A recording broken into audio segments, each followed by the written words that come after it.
Hey YouTube, Sergeant Savinelli. Today's my number 3, my third installment. If you're Italian, you go like this. This is 3. In America, we go like this. Overseas, they do 3, like this. So, this is my third installment for my Good Eats series. Today, I'm going to share my recipe, my old, passed on through the generation recipe of an old Italian favorite, sausage and peppers. Now, different regions of Italy make it a different way. This is actually one of those things that was a part of the real Italian culture. It wasn't something that was, created over here and slapped with an Italian sticker to say it's Italian this, Italian that. A lot of those things you try to talk to people over in Italy about, and they look at you like you got 3 heads. So, sausage and peppers was something that was eaten all over Italy. Reason being, everybody made their own sausage. All right, everybody killed a pig at a certain time of the year. It was a big celebration. None of the pig went to waste. Everything was used up, and a lot of the majority of the meat from that pig went into making some type of a salami product, whether it be fresh sausage or dried sausage, suppressata, capicollo, things along those lines.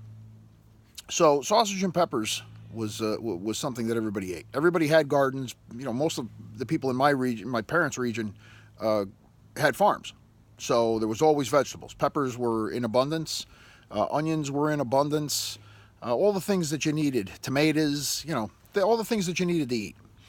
So here's my recipe for sausage and peppers.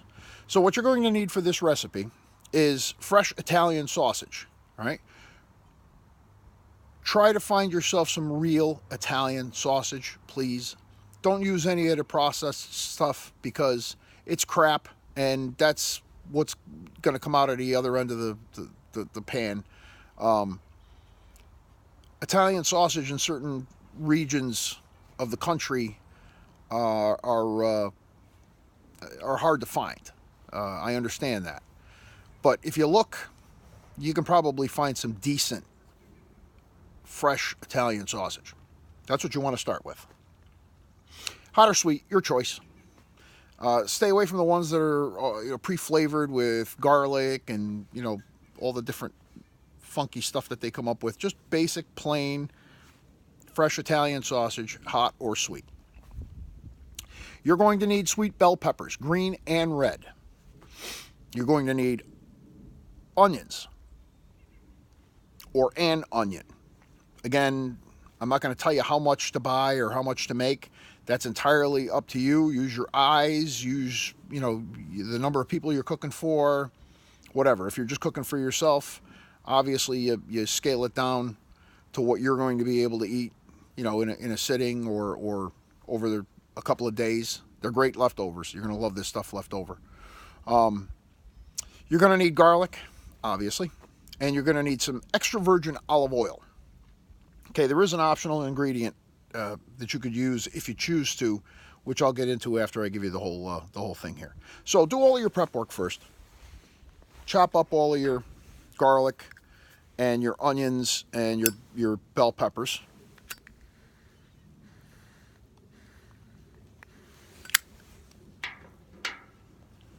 Your bell peppers you're going to want in bite-size pieces, about yay.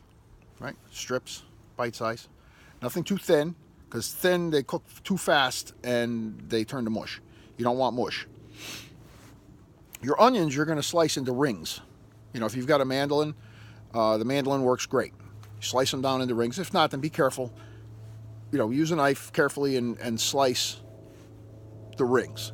Then what you're going to do is you're going to put them all back together again and just cut them right in half. All right, so that you've got half rings. They cook up the best and they're easier to eat that way.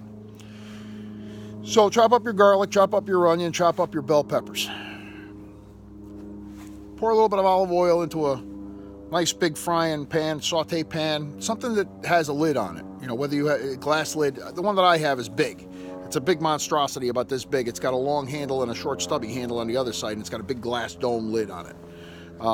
Only because I use that for just about everything, and you can make a lot if you need to. Put some olive oil down in there, and then start browning up your sausage. Bring your oil up to heat. Remember, not too hot on the olive oil. Olive oil burns, okay? So brown up your sausage, all right? And when it's about 3/4 of the way done and brown, take it out of the pan, all right? Just remove it. Don't do anything with the drippings. Leave the drippings in the pan, all right? You don't want to drain that off.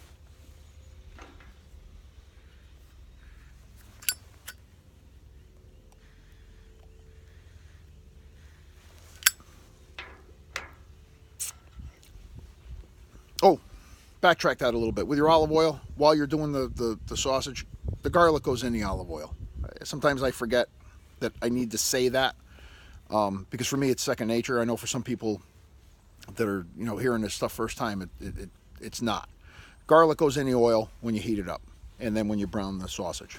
So you take the sausage out, put it aside. Leave the drippings with the garlic inside the pan.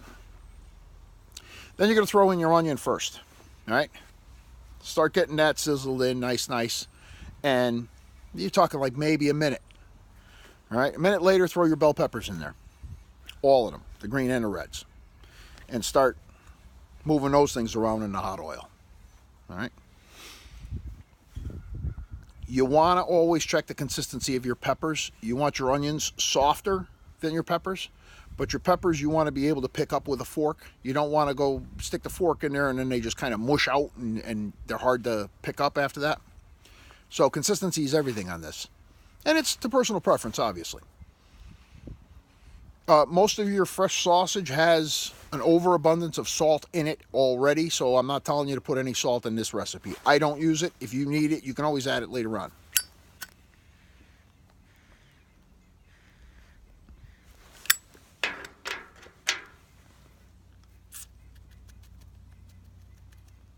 All right, so now your onions and your peppers are almost to the consistency that you want them. Almost. Throw your sausage back in, mix everything up nice, put the lid on it, reduce the heat down to low, okay? At this point, I'm done, because this is the way that we make it here. This is the way I make it. My wife makes it.